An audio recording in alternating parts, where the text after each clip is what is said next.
কাঁথি লোকসভার নূতন সাংসদ সৌমেন্দু অধিকারী কাঁথির শান্তিকুঞ্জ থেকে দিল্লির উদ্দেশ্যে রওনা দিলেন সৌমেন্দু অধিকারী।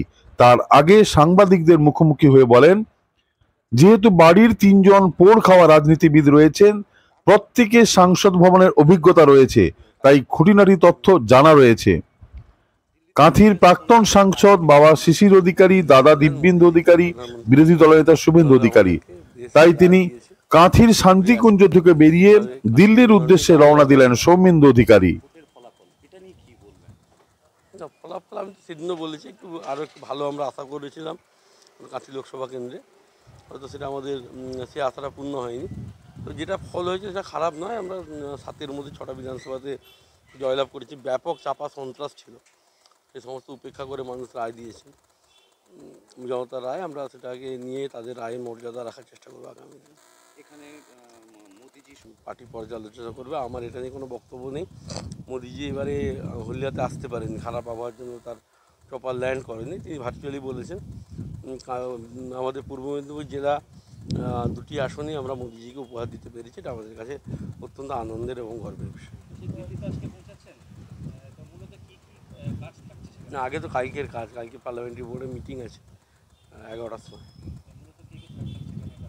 আমাদের মানে প্রধানমন্ত্রী তো থাকবেন এবং সমস্ত আমাদের শীর্ষ নেতৃত্বরা থাকবে। বাজে কথা, যারা শূন্য থেকে মহাশূন্যের দিকে এগিয়ে চলেছে তাদের কথার কোনো গুরুত্ব নেই। ভোট কাটুয়া পার্টিতে পরিণত হয়েছে, তাদের কোনো রেলেভেন্স নেই, তাদের কথারও কোনো গুরুত্ব নেই। বলছি, দিল্লি যাচ্ছেন তো, যে সেখানকার যে রীতি রেওয়াজ রয়েছে সেগুলো কি খানিকটা শিশিরবাবু বাবা অর্থাৎ দীপেন্দ্রবাবুর কাছ থেকে কিছুটা ধারিয়ে নিলেন?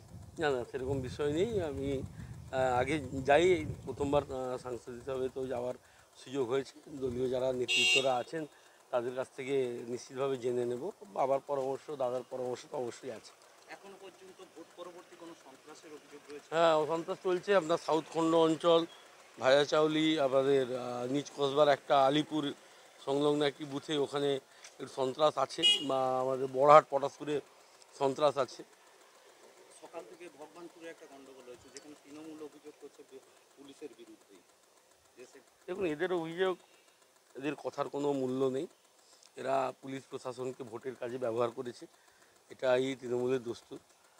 তাদের অভিযোগের নিয়ে কোনো আমি মন্তব্য করতে চাই না। ধন্যবাদ। Smart news Bangla. Smart news Bangla.